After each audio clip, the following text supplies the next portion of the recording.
When you call 911 for a friend or family member in a medical emergency, it can be a frightening experience. Tensions are running high and every minute counts. Would you know what to do in that situation? Do you know what to expect when you call 911 for an ambulance? It's important to be familiar with this process. After all, your call can help Louisville Metro EMS, EMTs, and paramedics save time and lives. 40-year-old male, unconscious. Every citizen should know when to call 911 in a medical emergency. If you've suffered a minor injury or you have a common illness like a cold, you probably don't need our assistance.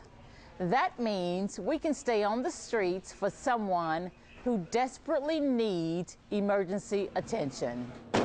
But if your symptoms are serious, don't wait. Call 911 first. Metro Safe Police Fire EMS, operator here. For example, if you're experiencing chest pain, especially if it's moving down your arms, up into your neck, your jaw or your back, if you're having shortness of breath, nausea or sweating, you could be having a heart attack and you should call 911 right away.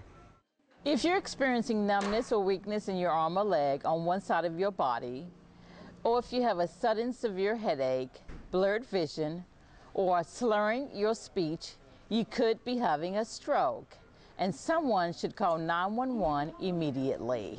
When you dial 911, your call will go to the Metro Safe Communications Center. 911 here. What's the address your emergency? There, call takers will ask you a series of very important questions about your emergency. Can you tell if her lips are changing blue or anything? With the help of special computer software, the call takers will use your answers to determine what type of help you need. The run will pop up as it did, and then once we click on it, another screen will come up and it will give us a description of what's going on with the patient. And then we select our units to dispatch them and just call for them over the radio, give them all the information they need, and hold them responding. On the rundown, it just says right here, medic or tech, and it has the name underneath it. While it may seem like the call taker is asking a lot of questions, it's important that you try to answer them the best you can. Your answers will help the call taker determine who to send to your emergency. You can't tell them everything's going to be okay because you don't know if everything's going to be okay. All you can do is just reassure them what they're doing right now is good, keep it up, we're doing the best we can, and reassure them that help's on the way. Most medical emergencies can be handled by one of our trained emergency medical technicians, but sometimes a more serious medical emergency means you need a paramedic, like me. 115 available at 12:48. 211 you can go to normal. 12:48. The 911 call takers will also help to determine how quickly the EMS crew needs to arrive at the scene of your emergency. If your medical emergency is non-life-threatening, our ambulance crew will make a Code 1 response, meaning no lights and sirens. However, if your emergency is of a serious, life-threatening nature, we'll respond as quickly as possible with lights and sirens activated. This is known as a Code 3 response, and it's only used when absolutely necessary, so we can protect our crews and other motorists. If you see an ambulance responding with lights and sirens to a medical emergency, be sure to pull your vehicle over to the right side of the road as soon as you can safely do so, to allow the ambulance to pass by quickly. Okay, is she completely awake and alert? Some of the questions the call taker may ask you when you call 911 include, what's the address of your emergency? Be as specific as possible. If you're in an apartment, say so. If there's an entrance that's closer to your emergency than the building's main entrance, let us know that as well. What is the phone number from which you're calling? What happened? What was the patient doing when he or she became ill or injured? How many people are hurt or sick? Are you with the patient now? How old is the patient? Is he or she breathing? Is the patient conscious? Call takers will offer instructions for you to follow in order to help the patient while you're waiting for the ambulance to arrive. They may even ask you to help the patient breathe or get their heart started by beginning CPR. Well, we do have paramedics on the way. Once you've answered all the call taker's questions, a Metro Safe dispatcher will send out an EMS crew to assist you. The type of crew we send depends on the nature of your emergency. We might send an ambulance with 2 EMTs, or it could be a combination of EMT and paramedic. Also, the dispatcher may feel the need to send one of our rapid response flight cars with a single paramedic.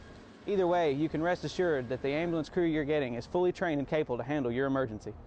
While you're waiting for EMS to arrive, there are steps that you can take to help the patient and our emergency crews. First, be sure to follow any instructions the MetroSafe call taker gives you regarding the patient.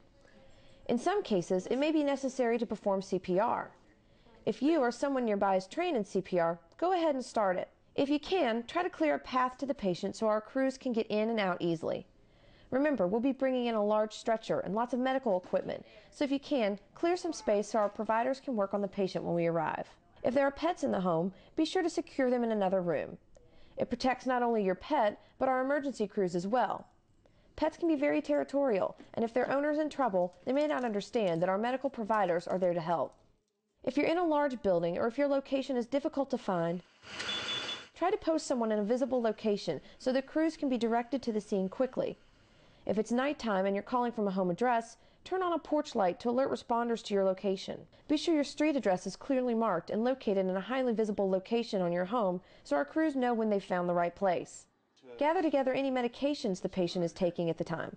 That will help our responders and doctors at the hospital treat the patient.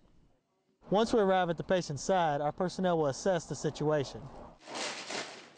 Normally, we first check a patient's vital signs. In some cases, we may need to perform CPR or use a device called an automatic external defibrillator, or AED, to shock a patient's heart back into rhythm. Stand back. Our goal is to treat the patient and make sure they are stabilized before transporting them to a hospital for additional treatment. No one likes the idea of needing emergency assistance, but if an emergency arises, knowing what to do can make all the difference. If you can remember these steps and remain calm, together we can make a better outcome for everyone. Metro TV, a public service of Louisville Metro Government.